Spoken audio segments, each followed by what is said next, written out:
Who takes the lead. Elton Sings Another comes through quicker than both, and Elton Sings Another will set the pace. Sand Sea now a half length back in second, and here's Diamonds Dancing moving up and engaging Elton Sings Another. Those two speed clear. Santa Sea now in third. At the rail, it's Sharp Ride fourth. Then Uncontrollable and Irish Wahine is 8 or 9 off the pace. And it's Diamonds Dancing going at it with Elton Sings Another. No breathers for those two. 5 back to Santa Sea, has to get after them in third. Then Sharp Ride, Uncontrollable with the orange cap, 5 clear of Irish Wahine. They round the far turn. Elton Sings Another and Diamonds Dancing with Santa Sea stalking them, just 3 back third. And Uncontrollable starting to pick it up. Just got a reminder coming with a 4 wide bid as the field turns for home. Diamonds Dancing gets the best of Elton Sings Another. Sharp Ride at the rail. Continued progress for Uncontrollable. And Irish Wahine is coming with a late run. Coming to the 16th pole. Diamonds Dancing still with a 3-length edge on Uncontrollable. It's Diamonds Dancing and Giovanni Franco to get the money. Uncontrollable was second. Irish Wahine, then a photo between Elton Sings Another and Sharp Ride.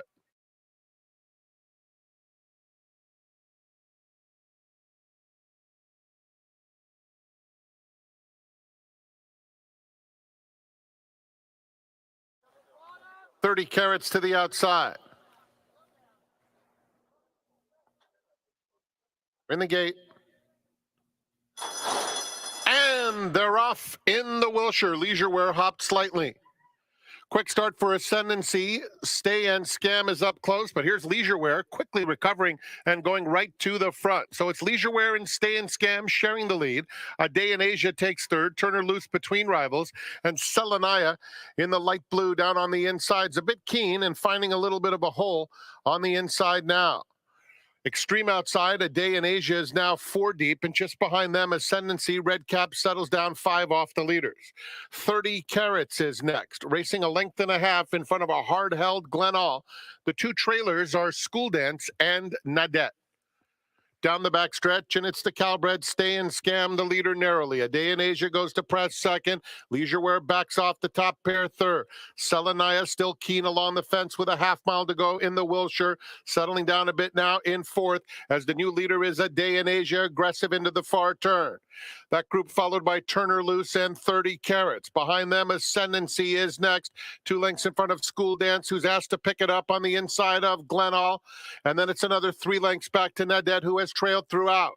Stay and Scam comes right back. Puts away A Day in Asia as the field turns for home. Stay and Scam sprints clear by 3. Selenaya on the inside. Here comes Nadette with a devastating kick. And Nadette from last is suddenly second and coming after Stay and Scam. Stay and Scam, but Nadette is just loaded. What a performance from Nadette under Hector Barrios to win the Wilshire Stakes with a flourish.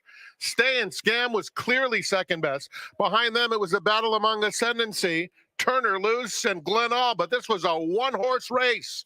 Nadette, awesome in the Wilshire. Time in 21 minutes.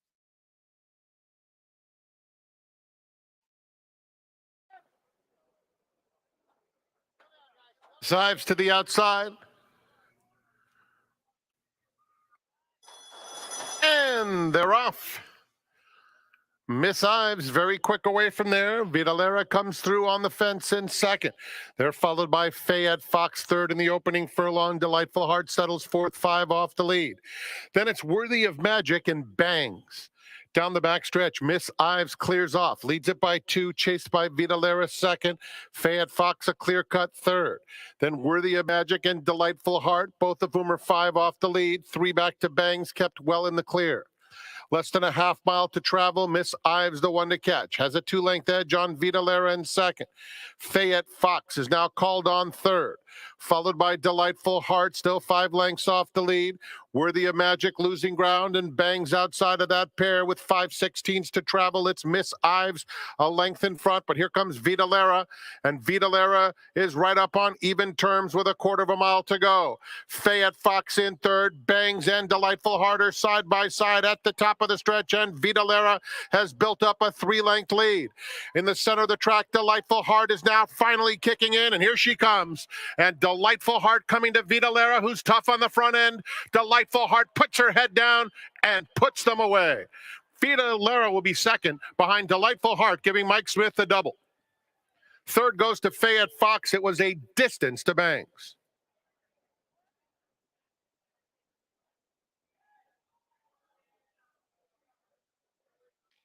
This day of racing with 4 other stakes races, including the 85th, and Irideo will be the last one to load. They're in the gate for the American.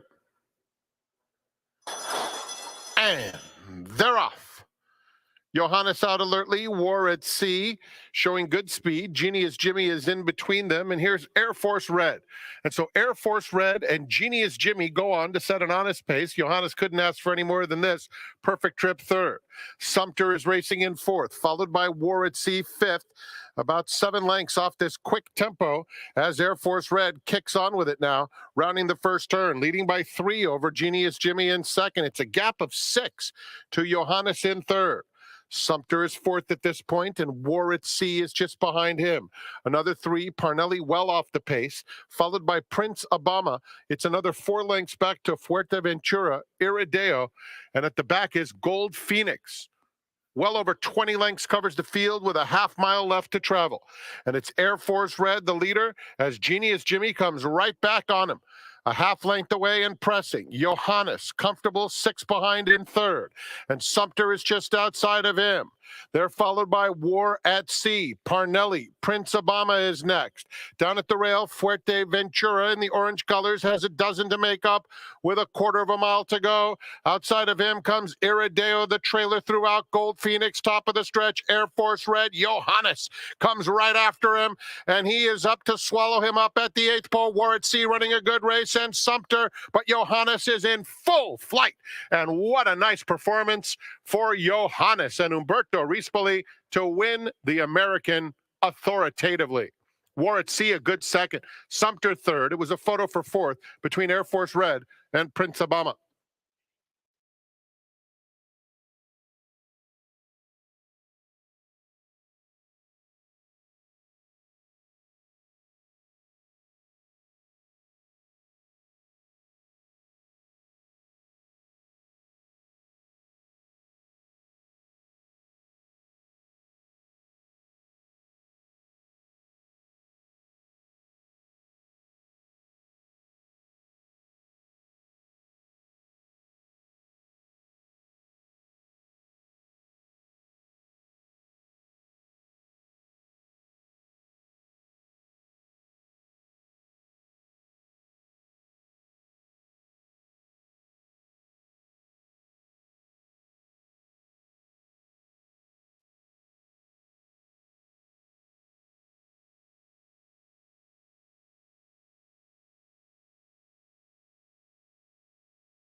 Hi, everybody. The world is going crazy, and I'm not talking about politics. I'm talking about what happened just today in North America. We had an earthquake in New Jersey, and the current temperatures in Arcadia, California is 52 degrees. What is going on? We need somebody to make some sense of it, and I've got the perfect person to do that. Besides telling us what's going on with the world, she's also going to tell us who's going to win the 9 races today at Santa Anita. Her name, Michelle Yu. Michelle, happy Friday. Welcome to the seminar. Well, thanks. I did not know there was an earthquake today. You did not know? No. You've been too busy wrestling with horses all morning long. Children. It was a children morning this morning, too. You've got 2 kids and a whole bunch of horses as well. So there was a 5.5 earthquake in New Jersey that was felt in New York City, Boston, and Philadelphia. You know, the homes back there aren't structured to withstand an earthquake. Fortunately, there's... When was the last time they had an earthquake on the... It has to be 100 years, right? Okay. So it leads to my question. What do you dislike more? Do you dislike earthquakes because you're a California native? You felt a few of them. Yeah. Or cold weather like we have here today in Southern California? I got no problems with cold weather at all. I love it. I'm a sweater weather girl. I mean, we haven't had an earthquake in a long time. They're obviously unpleasant, but heat is what I hate most of all. So you don't like Palm Springs or Las Vegas, going outside and sitting by the pool all day? I mean, like, it's fine. Like, if you're prepared for that, okay, I don't mind. Like, do I want to go sit by the pool and drink cocktails? Sure. For a limited time in that heat before I start to sweat. But like when I'm at work or when I'm at like my kid's game or when I'm riding and it's hot, I'm miserable. Like, you think I complain a lot now? Try to find me when it's 100 degrees. You don't complain to me at all. That's because we don't interact very much on a day-to-day basis. Lucky you. Exactly. That's why you still like me. But the limited time that I do, I sit in your chair on the simulcast set, and 90% of the time when it's cold, you've got the heat full blast. That's something that people don't see on camera. It might be 50 degrees temperature-wise for the rest of the patrons. It's like 90 in the area where you sit. So it's not that hot because I don't like 90, but it's probably a good like 72, which is like what I like. And it's a little tiny space heater under the desk. And I don't do like a bunch of blankets or anything. But I remember a couple years back under a different regime, and we were kind of like implemented into selling sunshine. And so we always try and, make sure we look sunny, feel sunny. So if it's cold out, I try not to complain about the cold, which I don't mind it anyways, but I try very vehemently to not say like, ooh, it's a cold day today.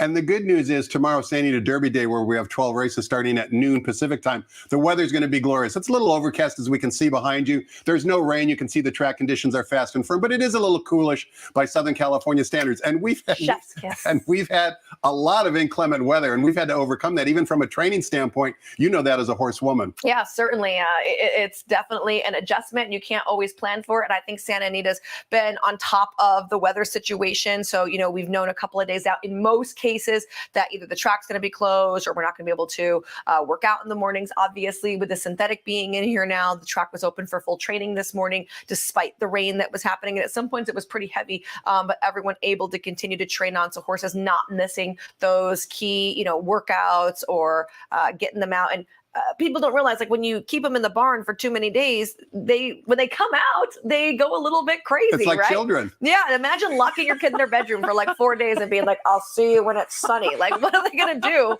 when you're like, hey, come outside for recess? They're going to go berserk. Where did your love for horse racing begin, Michelle? Where did it all kind of start? Because you've been part of the broadcast team here for a long time. You did other work broadcasting in other venues as well. Where did your affinity and love for horse racing begin? It started with horses, just in general. I've always loved horses. My grandma had horses. I got to ride when I was younger, just, climb up on the fence and swing up on. Do you have any of those pictures, those old school Polaroid pictures? They were Polaroids. I'm not that old, but I do have like a photo of me on my grandma's old horse. His name was Patches. And I thought I was very cool. I used to rename all my animals. So like his name to me was Apache Snow Splash because he was like a little paint. And he looked like a little like Indian, medicine horse with the like big splotches on him. So I used to ride him, and I do have a photo of me like in my grandma's 5 acres, sitting on him bareback with a halter, because that's all that I could ride him in. And I had like my hair braided, and it was wearing shorts and a tank top. I have a photo of that, and then I have a photo of me and my cousin who lived next door at the time, out riding on her barrel mare, and we had just roped a goat, and so we're standing there on the mare with the goat tied up. So I have. Are you a some of those. tomboy? Is that a fair? Oh a fair yeah. assessment? You're a tomboy. I mean, now I'm a lot more girly, I think, than I used to be. But for sure, I mean, if you take a look at my knees, they are all skinned up. My elbows are all scarred up, from always just running amok and playing, playing rough. Always. From seeing the pictures on Twitter, it looks like your kids have an affinity for horses as well. Olivia certainly does. She has her own horse, a really old, decrepit quarter horse that, just kind of plods her around, which is nice. And she likes to come to the barn. She knows all the horses in the barn. She gets very upset when someone gets claimed. We kind of have to prep her before claiming races. This is what could happen. I remember when her favorite horse got claimed a couple years back, she was hyperventilating, crying on the front side. No, Sophie, right? And then they walked them back to the tunnel, and she barreled down the elevator and threw herself on the ground. And Ryan was like, "Oh my gosh!" And the I think it was Hector Palma that claimed her. He was like, "I'm really sorry. Do you want me to give her back? Do you want to buy her back?" Family turmoil. Yeah, right. I mean, she was so upset. And Spencer, he likes to be at the barn. He likes to scoop poop. He likes to brush. He loves to lead around the horses. After the races, he'll take them back to their stall and everything, but he doesn't want to ride. We're not going to scoop poop, but we might be slinging some poop during the next 30 minutes. We're going to find out who Michelle likes on today's 9-race card. But before we do any of that, and before we continue our discussion, let's toss the microphone over to track announcer Frank Miramati and get the scratches on today's Friday's 9-race card here at the Great Race Place.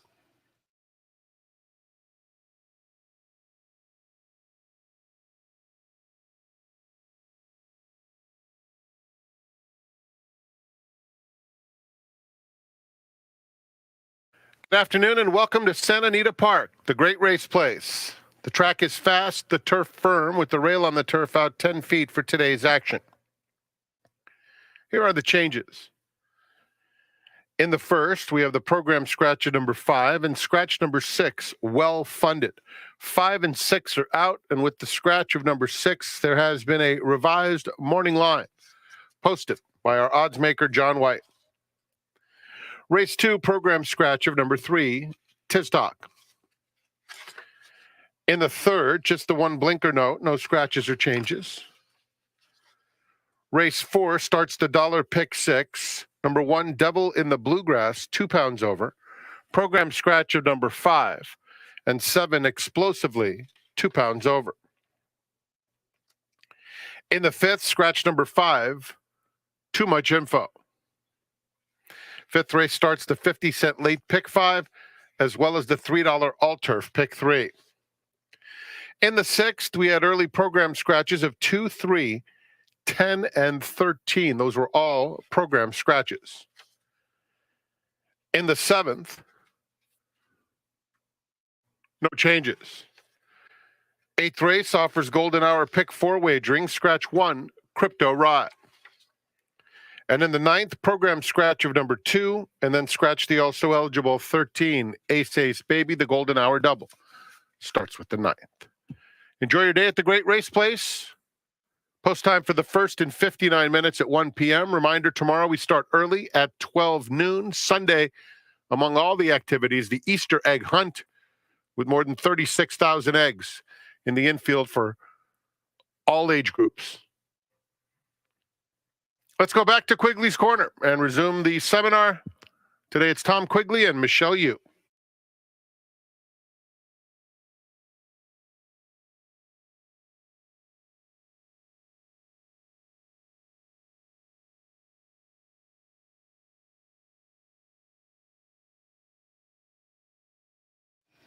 Welcome back. We're talking horses with Michelle Yu. She is a reporter and a host and also an analyst for Santa Anita simulcast feed every single racing day. It's our pleasure to have her work a little bit of overtime and join us before the races. And Michelle, this is Santa Anita Derby Eve day. And of course, tomorrow, 12 races. The 10th race goes as the Grade 1 Santa Anita Derby. The entries are out. The PPs are out. I don't know if you've taken a look at it. Imagination is the morning line favorite. We've also got other runners like Stronghold from the Phil D'Amato barn and EJ Won the Cup from the Doug O'Neill barn. First glance, you haven't finalized your picks yet.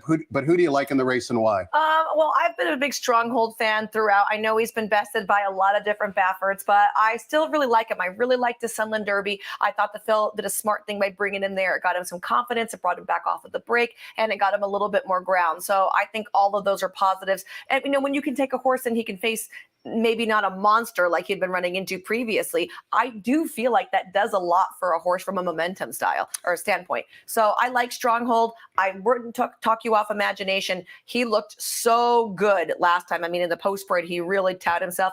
I mean, it was a compact field, but if he's going to move on, I think that he certainly isn't without a shot.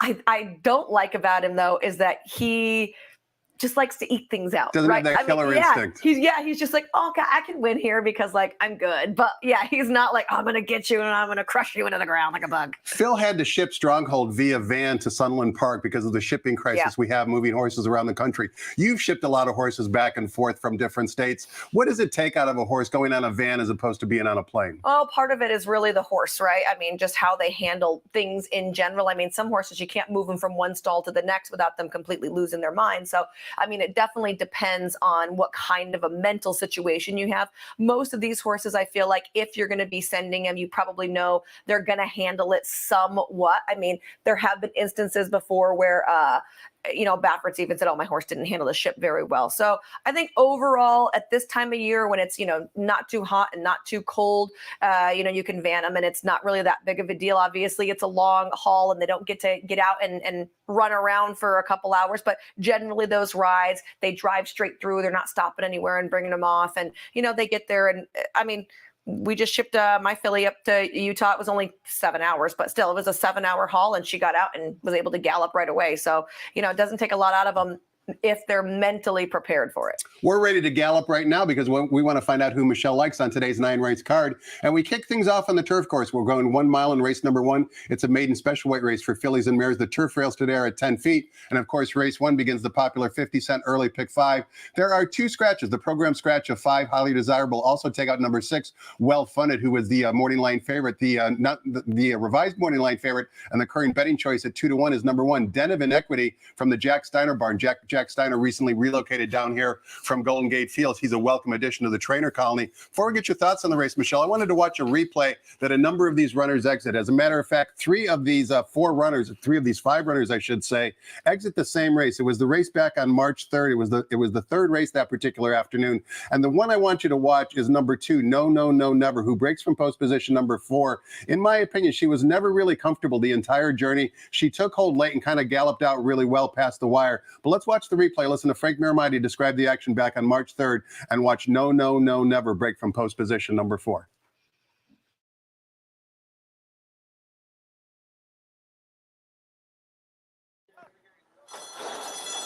And they're off. No, No, No, Never gets the first call. Well Funded comes through on the inside and takes the lead. Golden Skyline is in between them.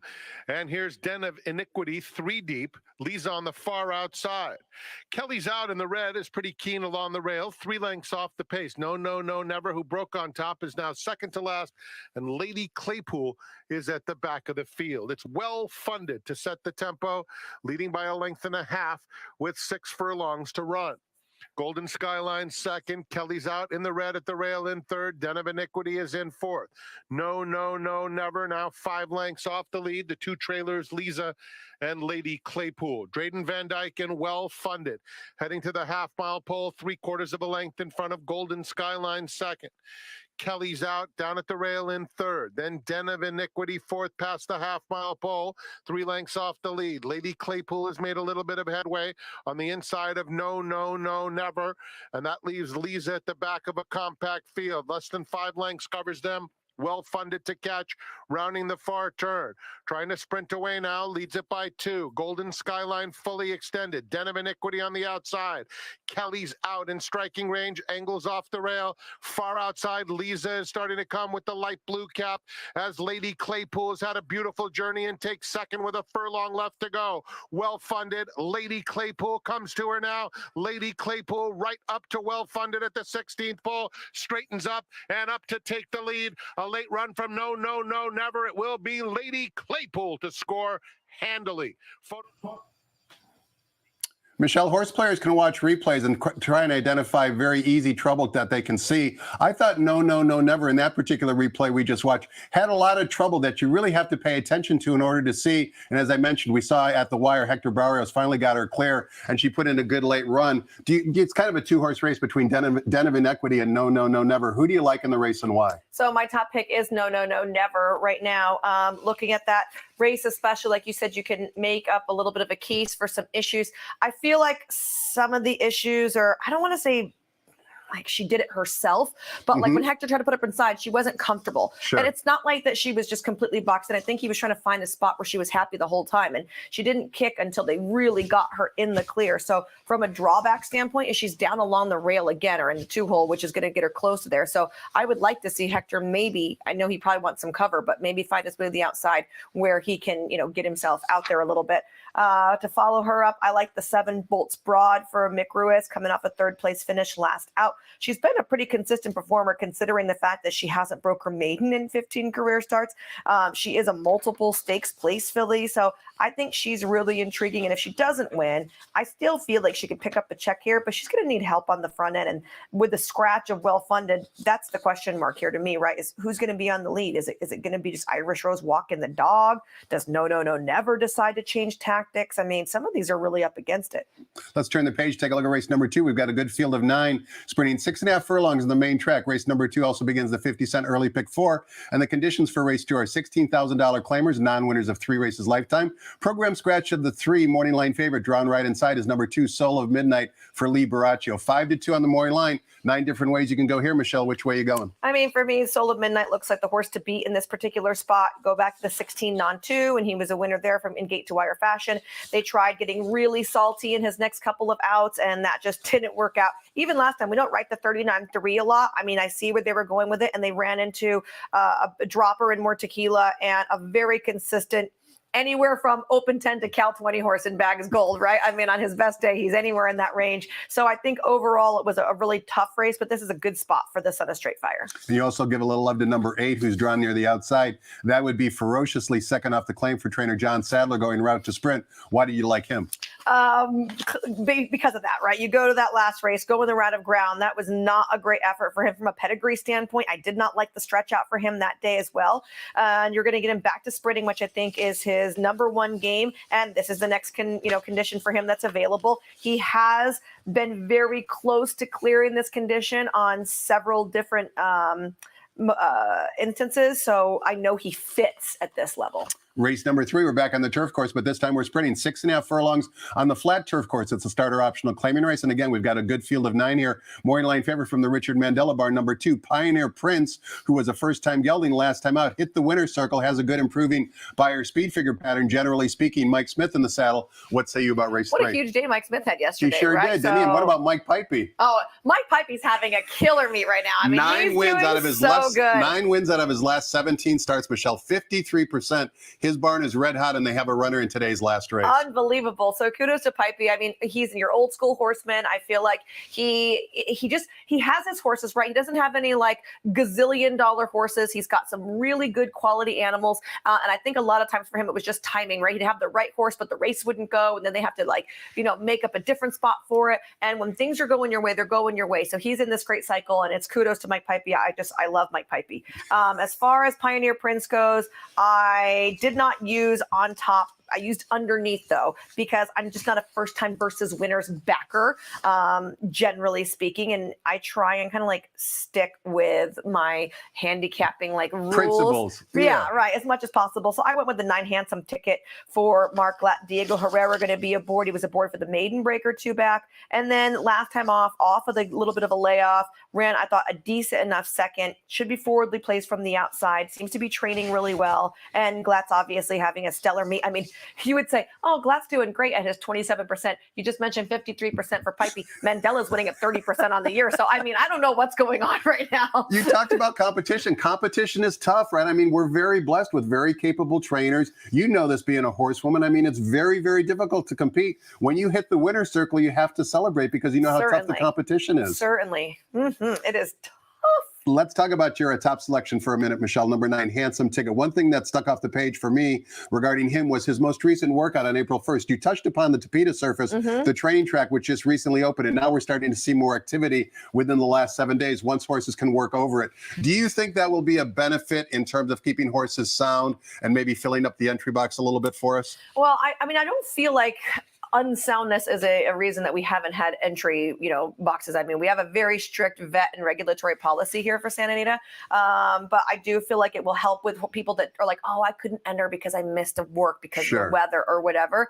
Also, it, is a little bit kinder surface. Obviously, we haven't had too much experience with ours in particular, but synthetic in general is a kinder surface. And the turf horse especially seem to like it. And you get those tight turns like we did with the training track. We had a lot of trainers utilize the training track out here. So, I mean, I'm certainly expecting to see a lot of people being happy that we have this for an alternative. 9 and 2 in race number 3. Let's take a look at race number 4. Begins the $1 pick 6 sequence. In case you missed it yesterday, the $1 pick 6 paid $1,842. That might not sound like a lot of money, although it is, but take a listen to the winners in that 6-race sequence. Here's what they paid: $9.20, $5.60, $6.20, $8.60, and then we closed it out with $4 and $4.60. No horse paid in excess of $9.20, and yet the pick 6 paid $1,842. I know you're not a huge pick 6 player, Michelle, but you understand the reasoning why players like the dollar increment. You can bet a little bit to win a lot. You don't need to have 6 singles if you're betting $1. I mean, that's what it comes down to, right? When it's the $2,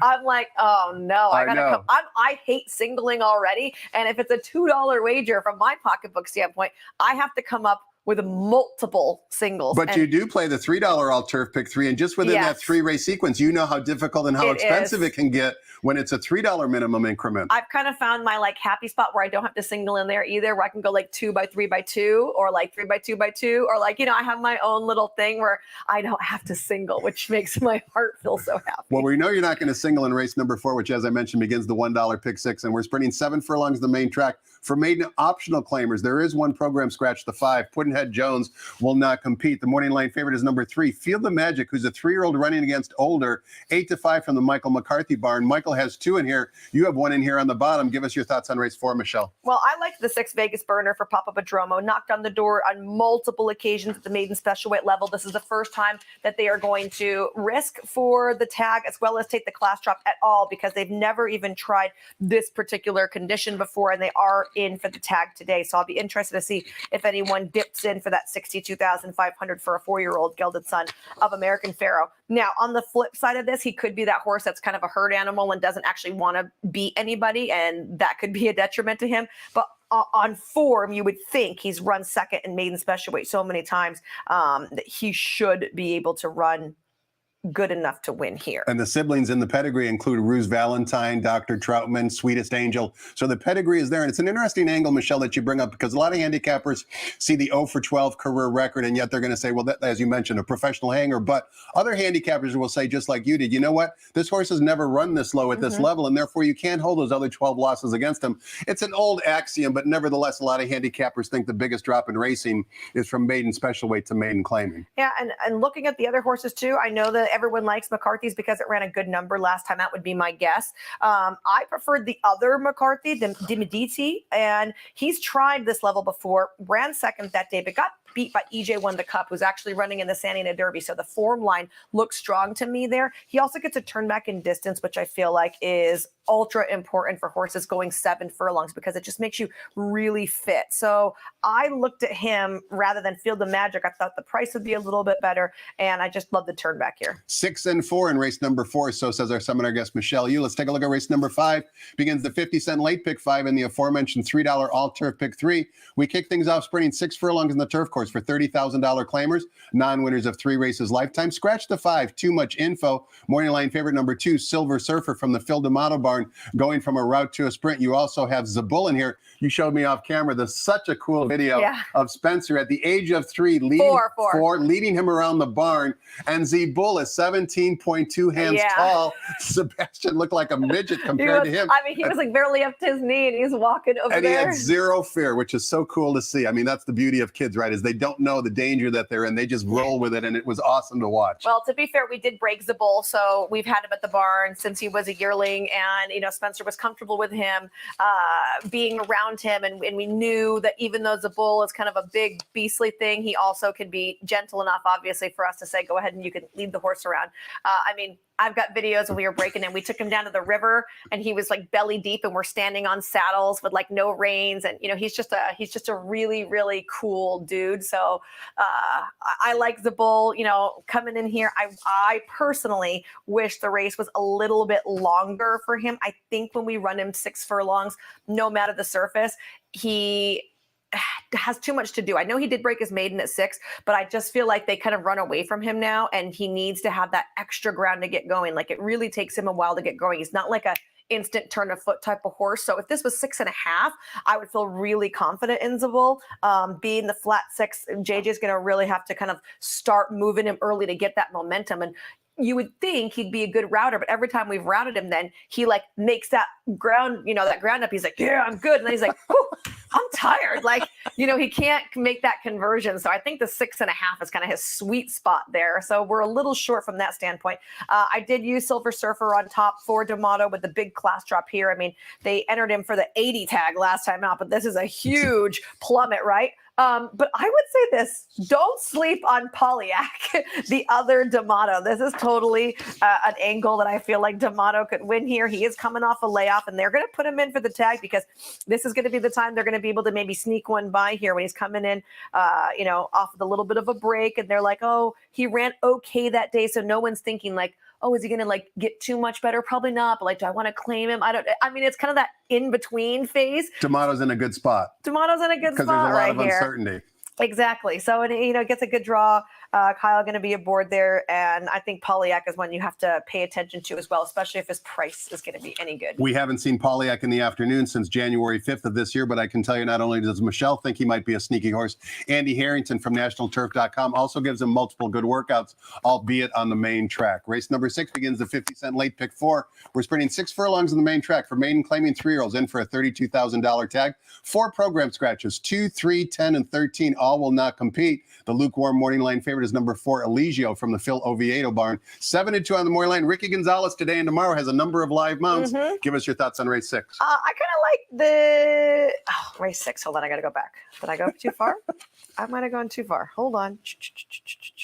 Sorry, with your TQ. fancy iPad. Well, what happened was my microphone fell off. And so I was trying to fix my microphone when you were talking. And Brian didn't notice that. He brought me on camera fixing my mic. So sorry. Anyways, I like the 7 in here, actually. Takamakahara for Jose Flores. And this horse actually debuted at this bottom level claiming level. And he didn't run bad behind Let the Liquor Talk, who was well beaten versus winners in his next out. And Gustoso, who runs back in here.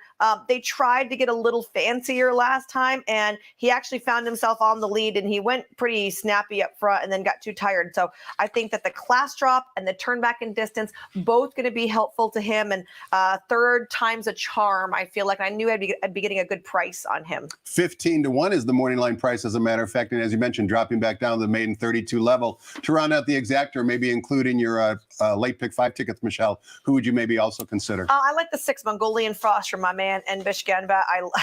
I feel like his horses just always run way beyond their odds. And 100%. You don't get them every time, but this horse ran well enough on the debut. I don't mind that it was at Los Al. Those races are not easy to win, especially on debut, because the horses over there are specialists. I know people here think that you're going to go to Los Al and it's like a step down in class because you're facing cheaper horses, right? But it's not always the case. And the horses that run over there blaze so fast that our horses here are just not used to it. You can take a stakes horse here and they might not be able to win an allowance race over there because they're just not used to how different fast sort they're of going to early go. speed. Yeah, and then when they turn for home, they're like, oh, I can start to go. Well, that turn kind of whips them around, and then they're like, why is that horse still in front? And that the stretch isn't overly long, so it's a challenging layout to get through. So I thought that horse ran well, especially considering the fact that he didn't break at all. So I think Genmet's being really smart with that start under the belt, and then he brings him in here at the bottom level, gives him a little bit more ground to work with. I feel like Laprita's been riding really smart races lately. He might not be winning a lot, but he's doing the right thing by his horses. So he was playable to me in here for a price as well. 15-1 over 6-1 in race number 6. 7 and 6 in that order for Michelle Yu. Race number 7, we're back to 2 turns on the turf course. $32,000 of the claiming tag. 2 first-time geldings. Number 1, Percolate, and number Man Friday are both first-time geldings. Morning line favorite, number 7, Flavius from the Richie Baltus barn. 5-2 on the morning line. Juan Hernandez in the saddle. Talk to us about race 7, Michelle. I went in a different direction. I went with the 9 horse in here. Time to party, TQ. This horse really likes the mile, and we're going to be running at that distance here, and this is going to be a big class drop for him. Now, this is a horse that was a complete overachiever, right? He was in for that optional 50. He won that day, and Papa Padromo picked him up. He rattled off 3 or 4 wins for Papa Padromo. He ran him in some stakes races to no avail, but he was running him in there. So way over what you thought you'd get when you were claiming a horse for 50. And now we're putting him back in. He's 5 years old. His last couple of races haven't been super competitive, but this is going to be a big class drop for him. And I think people are thinking, what have you done for me lately? But I'm looking at this could be a good spot for him from a friend standpoint, and it's third start off a layoff. So I think I'm going to get a nice price here, and I like Time to Party on top. And you also like Percolate on the drop with Jeremy Laprida in the saddle, as I mentioned.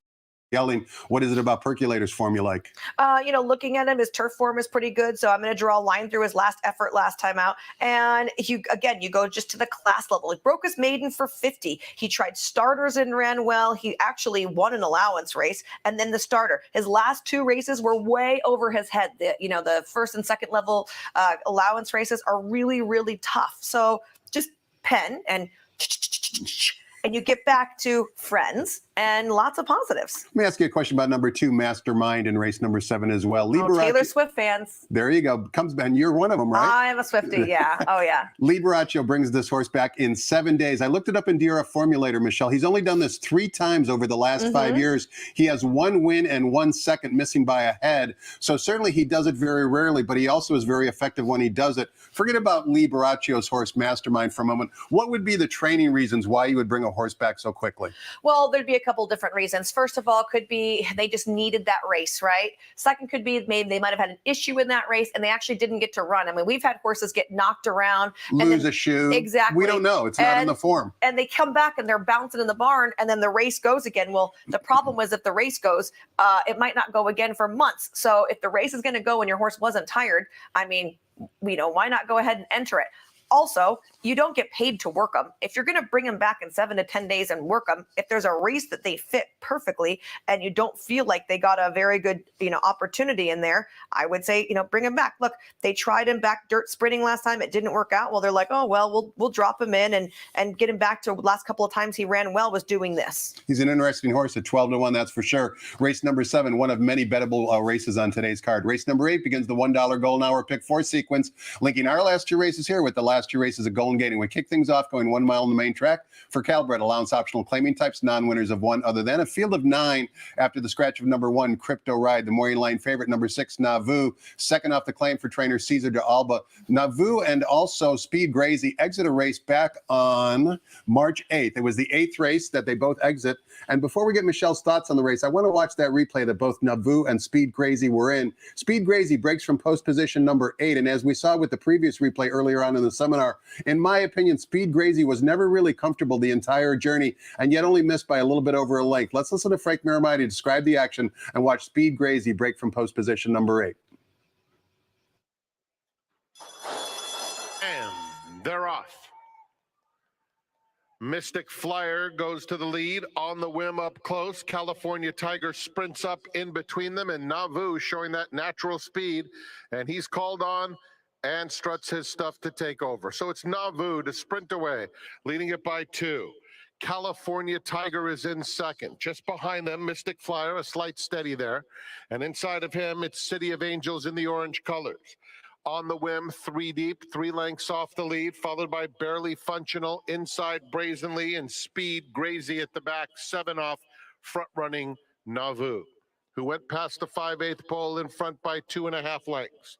California Tiger is second in front of City of Angels. On the whim, Mystic Flyer between those two in some traffic, trying to get out of there, followed by Brazenly, who's widest of all on the outside of Barely Functional and Speed Grazy. They head toward the 3/8 pole. Nauvoo, the leader, but being swarmed in now at the rails. City of Angels has a shot at him, and City of Angels makes a big bid on the inside to take the lead right away from Nauvoo around the far turn. Barely Functional is following City of Angels to the quarter pole. California Tiger brazenly swooping up on the far outside, and Speed Grazy has surfaced as well there at the top of the stretch. City of Angels, Barely Functional angles out. Mystic Flyer coming through along the rail, hugging the fence with Speed Grazy in the center of the racetrack. Barely Functional takes the lead. Speed Grazy on the outside, and City of Angels, Barely Functional clear, and it's Barely Functional. That horse, Barely Functional. Speed Crazy had all sorts of trouble, as we indicated before watching the replay, Michelle. There's a lot of different ways you can go here, but I know you're giving a little love to the son of Grazing. Yes, I like Speed Grazy in here. I mean, he hasn't won his last couple, and I felt like he's had a lot of good opportunities too. And he just got beat by someone better in a lot of those outs. But I'm still going to use him here. You can't scare me away too easily anyway. So for me, Speed Grazy on top. And then I like California Bay for Jeff Mullins. It's going to be a nice price. At least he is on the morning line. He ran right behind Speed Grazy. And, you know, that was his first start off of the break. It was going a mile. It was his first try on dirt. I felt like he had a lot of questions to answer. And I thought the effort was good. And obviously Mullins thought the effort was good as well, because he's going to put him back in here now. Obviously he's putting him in because he's able to protect him, because the Calibreds are allowed to clear the condition on each surface. But if it was a terrible effort, he's not going to be like, oh, let's try it again, right? Like, it had to have been an encouraging effort for them to say, let's go ahead and try to get the condition on this surface. Seminar is a no chalk zone today, 4-1 over 8-1 in race number 8 for Michelle Yu. We close out today's 9-race card in race number 9, offering $5 golden hour daily double wagering. Similar concept. Last race here with the last race of Golden Gate. And we're spraying 6 furlongs in the turf course for maiden claiming 3-year-old fillies in for a $50,000 tag. Program scratch of the 2, Yellow Sundress. Also take out the also eligible number 13, Ace Baby, morning line favorite. Mo's Vino Mesa from the Jonathan Thomas barn, putting blinkers on. Lukewarm 7-2 morning line favorite, indicating this could be an open race. Who do you like in the nightcap and why? I like the 6 Lady Cruiser for John Sadler. She debuted over at Los Alamitos for the $50,000 tag. Did not have the cleanest of outs that day, including hitting the gate. I feel like those are automatic tosses for all horses, and that gave her a little bit of a break after that as well. I would say her workouts are certainly not flashy by any means, but they weren't going into that effort, and she still ran well enough to split the field despite having the gate issue. And it wasn't like she got beat by 10. She only got beat 3/4 for the whole thing. So, you know, trying turf here, the pedigree might not jump off the page as turf, especially with the Catalina Cruiser, but John Sadler knows what to do with these horses, right? I remember he had that horse Run Snappy, and I'm like, what's he doing putting this horse on the grass? And he put the horse in the grass, and the horse absolutely loved it, right? And you could see from that horse way he worked, he had some kind of like funky action that he might like the turf. But if Sadler wants to put her on the turf, I'm going to say, hey, why not? I like the level staying here for her off a little bit of a break. And while I didn't use, I got to give my good friend Dylan Donnelly a big howdy on his 8 Lovely Idaho. I was at the sale when he bought this daughter of Point Piper. He's been super patient with her, getting her here ready for her debut. From a work standpoint, she's probably not ready to go first time out. And I don't know, but from a level standpoint, what she's going to be at. But I really like to see people rewarded for being patient with their horses. Plus, she's got a cool name. Dylan Donnelly, one of the cool guys in racing, and we were graced with the last 40 minutes by the appearance of the First Lady here at St. Anita, Michelle Yu. Michelle, thanks so much for your time and insight. Always a pleasure talking horses with you. Good luck today, and not only with your selections, but also with your 2 runners on today's card. Thank you. Appreciate it. We're going to need some racing luck. Thanks to all of you for watching as well. Keep in mind, tomorrow, 12 races, noon Pacific time. Until then, have a great afternoon and good luck.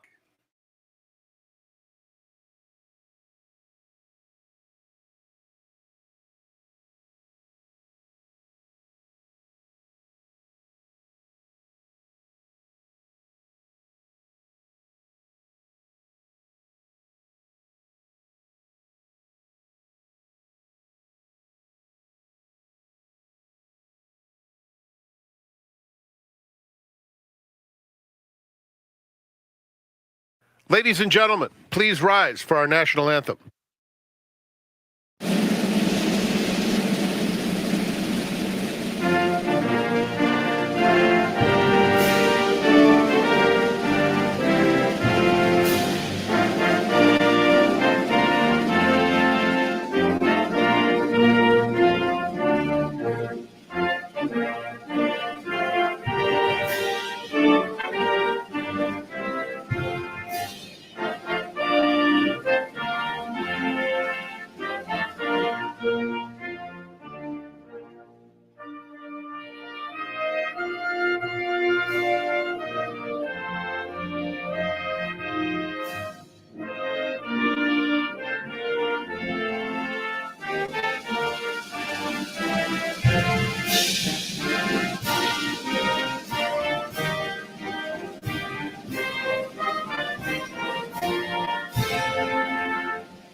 Good afternoon, ladies and gentlemen, and welcome to Santa Anita Park. The track is fast. The turf course is firm. The rail on the turf out 10 feet. Here are the changes.